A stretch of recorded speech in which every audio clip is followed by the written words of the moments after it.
janvier kalo tile 15 san 2025 an bɛ aw bɛɛ lajɛlen fo aw ka wagati la kunnafoni waati sera a y'aw bisimila.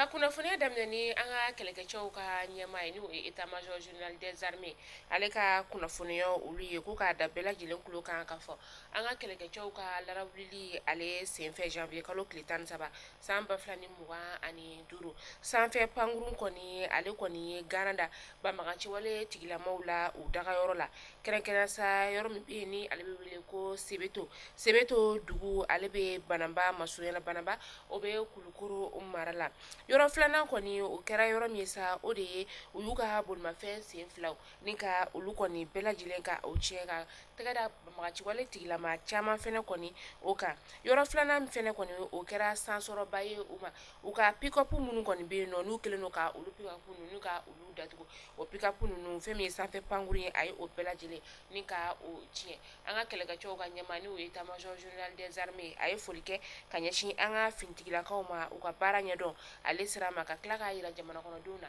ko banbaganciwale tigilamaw mana kɛ yɔrɔ yɔrɔ u bɛ u ɲini ni ka don u nɔfɛ ka garan da u la ye. Jaso kura min ni a dayɛlɛla an ka jamana ale kɔnɔna la yan nɔ ni o ye AES jabaraniso o ye AES jabaraniso ale kolomo karila fɛn min ye AES jamana ɲɛmaa saba kɔni olu fɛ ni o ye Niger jamana ɲɛmaa Burkina jamana ɲɛmaa ka ɲɛsin Mali jamana ɲɛmaa kɔni ma AES télévision soba yɛrɛ kɔni ale ɲɛmaaya taara ni ka a di monsieur Salifu Sanogo kɔni ale ma Salifu Sanogo ana a jɛɲɔgɔn u wulila ka fara ɲɔgɔn kan kunu ni ka u kunda aki kɔni ale ka ni o bɛna janvier kalo tile 14 ma san 2026 aki ɲɛma ni o ye Gawusu Kulibali ale fana ni a jɛɲɔgɔn u ye fɛn min ye AES télévision maaw ni ka olu bisimila Salifu Sanogo ale ye nakun kɔni ye min ye aki kɔnɔna la o de ye kana AES bonya ni ka o da aki kɔni ale ɲɛma ani ka tila ka baara taabolo ni ka olu ɲini u fɛ ka se ka ladilikan di u ma baara ale bɛ se ka kɛ cogoya min na ka ɲa aki ɲɛma ale ni a ka maaw u ye ladilikanw kɔni ni ka o di AES ba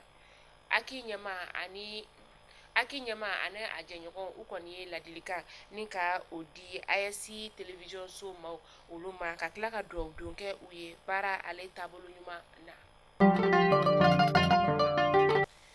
Citerni 9 ni a falen don taji la tɛntɛn 7 o ye gasoil ye 2 o ye essence ye janvier kalo tile 13 kucalakaw kɔni ye taji ni ka o sɔrɔ kunu janvier kalo tile 14 taji feereli kɔni a daminɛna a dira station minnu kɔni olu la maaw kɔni taara ni ka t'u ka tajiw ni ka olu ta k'a yira u la k'a fɔ ko maa minnu kɔni bɛ taji ta ni ka a feere gɛlɛya la olu bɛ k'a feere sɛbɛwari 300 ka taa se sɛbɛwari 400 ani dɔrɔmɛ 50 ma kabi Noël kɔni ale wagati.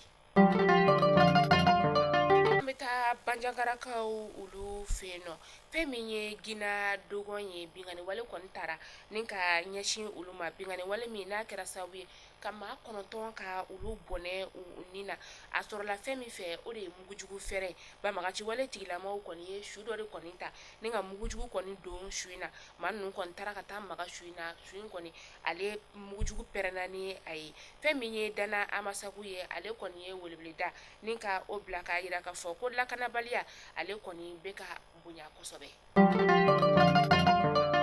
Binganiwale taara maa marafɛntigi dɔw fɛ ni ka ɲɛsin mouvement autodéfense sédentaire ma olu ma Forko Gaynakaw olu fɛ yen nɔ Forko Gayna ale filɛ nin ye Soni Alibɛra sigida kɔni o la seerew olu ka fɔ la ko maa 3 kɔni bɛ yen nɔ olu fagara maa 1 o jogina binganiwale in kɔni na k'aw ladɔnniya k'a fɔ ko o don kelen in fɛnɛ kɔni na maa marafɛntigi lakodɔnbali dɔw ye binganiwale ta ni ka ɲɛsin bolimafɛn min bɛ maaw ta ni ka taa n'u ye u taayɔrɔ la ɲaamɛkaw fɛ yen nɔ u tun bɛ ka bɔ yen nɔ kɔni o de la a kɛra sababu ye ni ka maa 6 kɔni ni ka olu jogin. An bɛ bɛ taa Gawokaw olu fɛ yen nɔ nin wagati in na taji kɔni ale tun bɛ ka feere Gawokaw olu fɛ yen nɔ sefa wari 400 a litiri o la nka an bɛ waati min na i n'a fɔ sisan nɔ kabi janvier kalo tile 13 dɔ bɔra taji kɔni ale sɔngɔ la sisan a bɛ ka feere sefa wari 200 ani dɔrɔmɛ 20 o de la feere yɔrɔ caman kɔni na ko n'i y'a ye ko dɔ kɔni bɔra taji kɔni ale sɔngɔ la dugu marabaw olu de kɔni ye u jɔyɔrɔ la ni ka sariya kura kɔni ta o de y'a to taji sɔngɔ kɔni basigi donna ale la. Nyɔrɔni Sahɛlikaw ka kalanso min bɛ yen nɔ ni ale bɛ wele ko Bema a seconsigili o ɲɛma ni o ye Salifu Sumuni ye Salifu Sumunu ale jasora janvier kalo tile 13 san 2026 Mamara fɛntigi lakodɔnbali dɔw kɔni olu fɛ a jasora Bema ani Fasodebe dugu kɔni ni ɲɔgɔn cɛ fɛn min ye académie enseignement Nyorokaw olu fɛ yen nɔ olu kɔni bɔra ni ka kunnafoniya kɔni ka ale cari k'a yira k'a fɔ ko nin waleya jugu min kɔni kɛra u bɛ a kɔn ko ni maa min kɔni ye bingani wale kɔni ta ni ka ɲɛsin lakɔli karamɔgɔw ma walima lakɔli ɲɛmaaw kɔni olu ma e de bɛ kɛ sababu ye ni ka se ka basigibaliya kɔni ni ka o don kalan na ani ka denmisɛnw ka kalan ni ka o don bɔgɔ la. Maliyɛnw a y'a fɔ ko tare k'a sababuya kɛ aw ye fɛn min laɲini tunga lafiya fɛ a ye o waleyaw ye tunga lafiya ale ka programme kura ni o ye logement sociaux ye i sigilen bɛ Mali kɔnɔ walima i sigilen bɛ jamana ale kɔ kan i sen bɛ se ka ye tunga lafiya ka nin logement sociaux ye ale la i dan ye dɔrɔn i ka kɛ sarata baara la tunga lafiya ka nin logement sociaux ye a bɛna kɛ Banankɔrɔni Kabala ale ni Jalakɔrɔbugu n'i b'a fɛ i sen ka ye a la numéro de téléphone ta i ka message bila WhatsApp kan i tɔgɔ ni jamu ka o bila n'i ka dossier tɛmɛna dɔrɔn tunga lafiya b'i ka so jɔ k'a ban pewu k'a clé d'i ma i bɛ tunga lafiya ka wari sara a ye dɔɔni dɔɔni ni madame Sisoko Zenab Tezaga Sanogo tɛ jɔn de bɛ se ka nin kɛ aw ye tunga lafiya ale nana maliyɛndenw lafiyali ni tungarankew olu lafiyali kama soko la maliyɛn kelen so kelen ba Maliba ale kɔnɔna la. An bɛ taa kɔkan kibaru la an bɛ taa Ugandakaw olu fɛ yen nɔ maa 21,000 ni murumuru wɔɔrɔ olu de kɔni welelen no bi janvier kalo tile 15 san 2026 in na ka taa jamana ɲɛmaa kalafili kɔni ni ka o kɛ jamana ɲɛmaa bɔta ni o ye Yoweri Museveni ye Yoweri Museveni ale bɛ fanga la kabi janvier kalo san 1986 a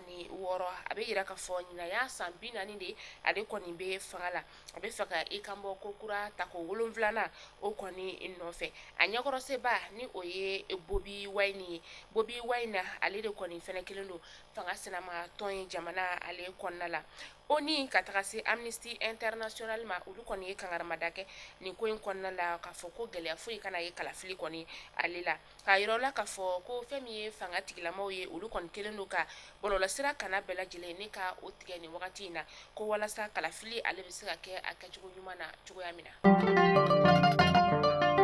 An bɛ taa Guinée Bissau kaw olu fɛ yen nɔ Conseil national de transition ni o ye wasabulon ye olu kɔni bɔra ni ka kalafili min ni a ɲɛsinnen bɛ ka se ka u ka sariyasun ni ka o falen 100 o 100 65 olu kɔni jɛra n'a ye 13 olu kɔni ye kalan ni ka o fili a yirala k'a fɔ ko sariyasun kɔni ale falenni ni o kɔni sigira sen kan a bɛ falen o yɔrɔnin bɛɛ lajɛlen o la k'a yira la k'a fɔ ko fɛn min ye Général Hortan Tam ye ale de bɛ fanga la nin wagati in na a ye dan sigi jamana ɲɛmaa kɔrɔ ni o Umaru Sisako Ambalo ale ka fanga la kabi novembre kalo tile 26 san 2025 tɛmɛnen nin wagati in na fanga kɔni ale bɛ finitigilakaw olu de bolo Guinée Bissau kaw ka jamana ale kɔnɔna la.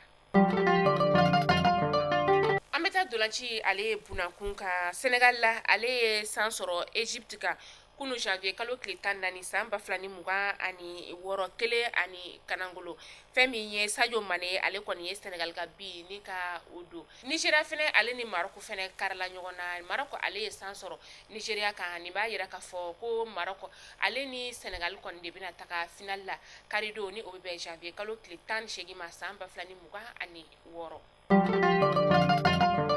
ko jɔ jɔfɛn bɛɛ lajɛlen ye dafɛn ye fɛn min ye kan maroko 2025 ye a kɔni kunnayara kosɛbɛ farikolo ɲɛnajɛ kunnafonidilaw olu u bolo ka sababuya kɛ Mohamed Sumare ale tayana kunu janvier kalo tile 14 san 2026 Maroko jamana o la arabakaw olu fɛ yen nɔ a yɛrɛ ta kun ye kan kɔni ale ko de ni cɛba in yɛrɛ kɔni an tayana k'a to a ka so yɛrɛ de kɔni o kɔnɔna la maaw taara sɔrɔ kɔni ala ya a ka baaraw ni ka olu kɛ fɛn min ye media de la ligue pro du Mali ye a kun ye o ɲɛmaa ye maa bonyaneba kun do kunnafoni ale sira fɛ an bɛ dugawu kɛ ala ka badabada dali nɔgɔya ye ala ka an yɛrɛ ɲa ni k'an ta doni ka o makɔnɔ Mali kunnafoni jabaran najɛbɔ ni de bɛ dansigi an ka bi kunnafoniyaw la an b'a fɔ ɲɛna sanga an'a ka wagati ko tunga lafiya di an ka kunnafoni ale jukɔrɔma dondoba ye an bɛ waati min na i n'a fɔ sisan nɔ e maa min bɛ yen nɔ k'i ka terrain b'i bolo ko titre foncier de don n'a di tunga lafiya mɔgɔw ma u b'a jɔ i bɛ se ka don tunga lafiya ka sojɔ groupe kɔnɔna la groupe kelen o kelen kɔnɔ mɔgɔ 15 de bɛ a kɔnɔna la n'i donna groupe kɔnɔ i b'i ka turu ni ka o makɔnɔ tunga lafiya bɛ villa simple ni o ye 3 chambres sɔrɔ a b'o jɔ 28 kalo kalo i bɛ 580 euros sara o la 2 chambres a b'o jɔ 19 kalo kalo i bɛ 380 euros sara o la fɛn min ye étage duplex ye a b'o jɔ 45 kalo kalo i bɛ 780 euros sara o la ni turu sera i ma i ka so bɛ jɔ ni ka a clé d'i ma i bɛ tunga lafiya ka wari tɔw ni ka olu sɔrɔ san 6 ka taa se san 7 o ma tunga lafiya bɛ étape par étape fɛnɛ kɛ ni pɛrɛla étape min kama i bɛ na ni o wari ye soupassement élévation dalle finition o kɔfɛ e maa min fɛnɛ bɛ yen nɔ ko i bɛ fɛ ka villa de jɔ ni o ye F3 F4 F5 ye n'a wari kilancɛ b'i bolo i bɛ na n'a ye tunga lafiya b'a jɔ k'a ban ka clé d'i ma k'a dafa i bɛ tunga lafiya ka wari tɔ sara ye dɔɔni dɔɔni san 2 ka taa se san 3 ma o bɛ kɛ fo n'a sɔrɔ i ka terrain kɔni o ye titre foncier ye aw k'an bɛn don n'a nataw la kunnafoni kuraw olu kɛnɛ kan